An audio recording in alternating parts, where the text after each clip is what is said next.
Say, kids, what time is it? It's kind of like watching TV, but, in your car.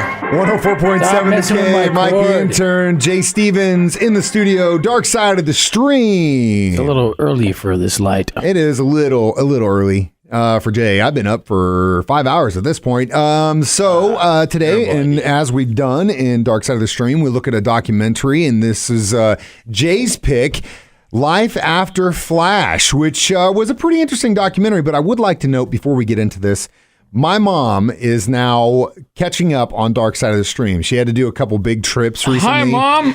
And sorry, we talk about drugs. Yeah. So she's going through them and texting me like questions about killers and stuff. And I'm like, what the hell is she talking about? Then I realize she's going back episode by episode on Dark Side of the Stream. So Mom, I love you. Just a big shout out. And yes, as Jay mentioned, I am so sorry about the drug stories. The first one she got real up in arms about was the taking acid before the band trip in high school. Your son. She's like, you really did that? And I'm like, oh God, I can tell you so many more stories, but I'm not going to do that.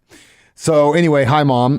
Thanks for listening. And this is Dark Side of the Stream. We are discussing the documentary Life After Flash, which I think this is a really good example of the generational gap, because in the previous... Between you and I? Yeah. Well, and really in music and shows and all this stuff, because we did The Power of Grayskull, and I was all over it. I was fanboying. I was like, "Oh my God, I had that!" And Jay's after my time. Jay's like, "Bro, I was already moved chasing on tail. I was playing guitar and chasing girls and skateboarding. And that's all I did. And I get it, because my whole world was He-Man, She-Ra, and all that stuff. And Flash Gordon came out in 1980, 2 years before I was born, and this, at the time, the world was so like sci-fi, just infatuated. You had Star Wars, you had Star Trek coming back and doing major motion pictures.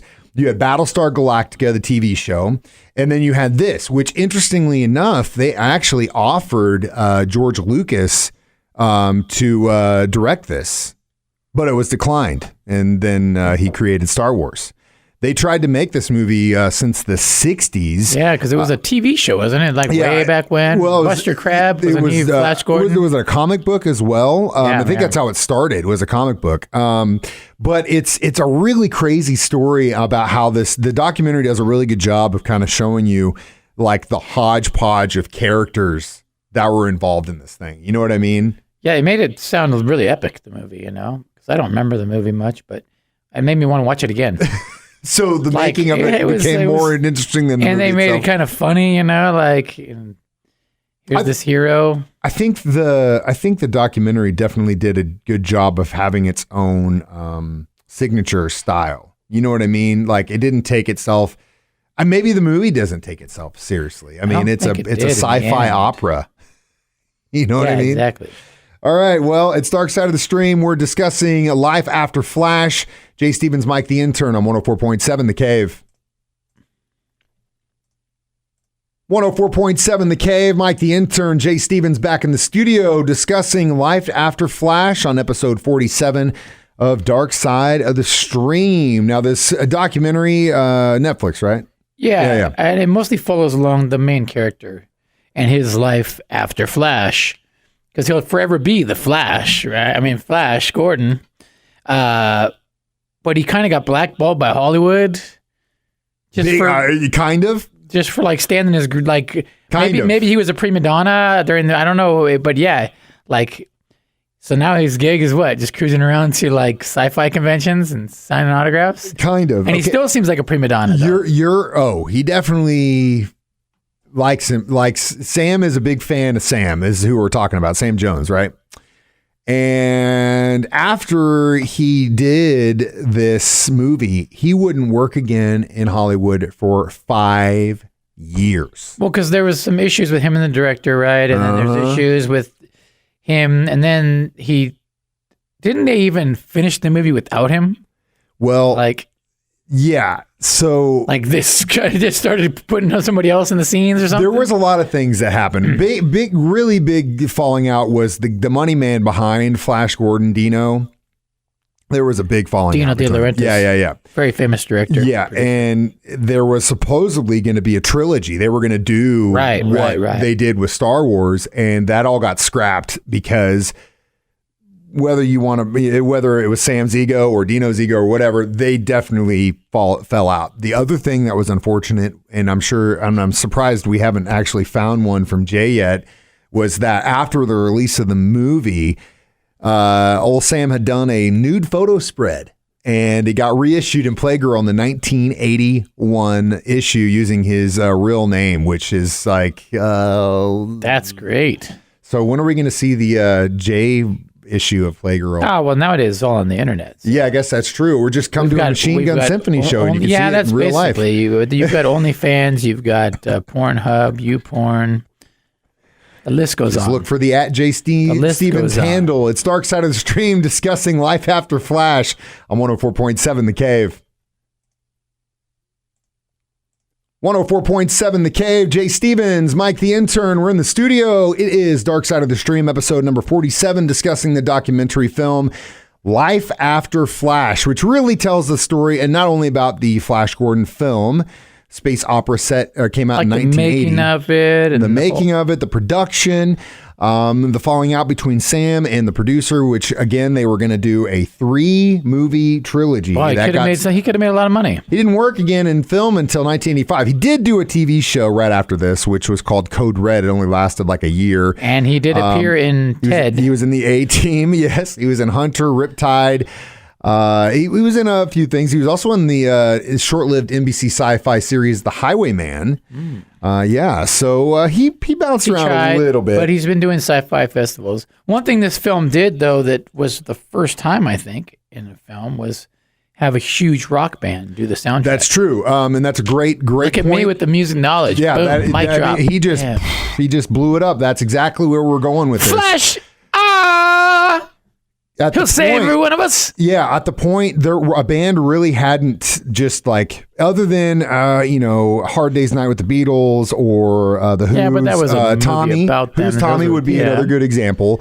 I guess you could really do if you really wanted to say Stretch it. Sgt. Pepper's Lonely Hearts Club Band, the movie. You remember with that was the Bee Gees and Peter Frampton. That was a poor one. But it's another example of a band doing a soundtrack. Now this was specifically a band doing a soundtrack that was not a musical. Right, Queen right. I think this is really was the first to do it. Somehow they got Queen to do this. Brian May, who would go on to do a lot of movie soundtracks, actually, basically was kind of the brainchild behind this. And then you've got Queen, who does the entire soundtrack. It was one of the earliest high-budget feature films to score a primarily composed and performed soundtrack by a band. And then later on, my favorite would be Maximum Overdrive from AC/DC. Who made who? Don't know. I'm not familiar with it. Maximum Overdrive? No, never heard of it. Killer machines coming to life to kill people. Stephen King. In a good. massive cocaine frenzy. Wrote a movie, directed it called Maximum Overdrive. Emilio Estevez is in it. AC/DC does the soundtrack. AC/DC does the soundtrack. Are we going to do a Dark Side of the Stream where we actually watch an actual movie and talk about it? Because it's my turn next, and I would love. I will Where watch. do we Maximum. find this thing? You better. We're getting ahead of ourselves here. We got to talk about Flash. Got to talk about Flash. Stick to the script, kid. I think that's what we're gonna do. So yeah, back to the documentary Laugh After Flash. Yes, it does. It follows Sam and what he went through after this movie. Like you mentioned, I think he kind of was a big head and thought he was going to be going places. It's unfortunate that it didn't happen. Yeah. And you can kind of see. But he made a living. He still makes a living off of one role in 1980. 40 years later. I guess he makes a living going to these sci-fi conventions and setting up shop and taking pictures, signing autographs. Yeah. I mean, it's not Tough a bad gig, living. life on the road. Yeah. I mean, it's no different than traveling salesman. You're just selling yourself, Now it sounds like a good gig. I know. It's exactly what we do here. All right, it's Dark Side of the Stream. We will discuss our thoughts on the Life After Flash documentary and discuss what it is we're going to be watching in next week's episode on 104.7 The Cave. 104.7 The Cave, Springfield's pure classic rock. Mike the Intern, Jay Stevens. It's Dark Side of the Stream discussing the documentary Life After Flash. How many flashes would you give this documentary? I'd give it a 4. You give it a 4? Yeah, it was good. It was I give it. I give it story. 3.5. 3.5 flashes. Interesting story. Well done. I got to learn a little bit about the whole movie that I had forgotten all about. Didn't rewrite the wheel. I have seen this movie, but it was a long time ago, and I need to rewatch it. I was a kid, probably. I need to rewatch it because now I probably remember the soundtrack more than I actually remember the film. But yeah, it was a pretty good documentary. Had a good flair. I thought the director and the producers did a really good job of just telling the story about it. Dad just finds these hidden gems all the time. Jay really has his ear to the asphalt when it comes to hearing documentaries. I'm like an Indian stalking wolves. But we basically, I've come to a crossroads here because in the last break we discussed the fact that Jay has never actually seen the movie Maximum Overdrive. But it's not a documentary though. So I know, but this movie in itself, yeah, you can watch it on Prime right now, bud. On Prime? Yeah, Maximum Prime's got Overdrive. God, I just don't watch movies. Man, It's I don't gonna know. lose me, man. I really want It's to do. It's gonna lose me. I know, but it's so good. I try watching movies, especially older ones. Like, oh gosh, I can't do this. Just in any kind of movie right now, you just like no good. No, I mean, no. You're like talking to a teenager. I would much rather. What do you want to eat? I don't know. I would much rather just watch like an interview with some '80s rocker on YouTube. What do you want? Hour. What do you want for dinner? I don't know. Yeah. Sorry. Okay. Well, what's the documentary, Mike? I don't know. All right. I think we should talk about Who Killed Little Gregory.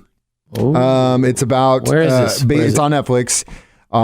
It's about murder and the attempts to solve that murder, but it's a lesson in media representation and the horrific sexism Gregory's mother had to face in the wake of her own son's murder. There you go. Who killed Sounds like a nice Gregory? a happy topic. It's Dark Side of the Stream. You can stream it online, 1047thecave.com from our 104.7 The Cave app, wherever you get your apps at, download it for free. And of course, we do this video live on Facebook every Thursday, 9 a.m. Dark Side of the Stream on 104.7 The Cave.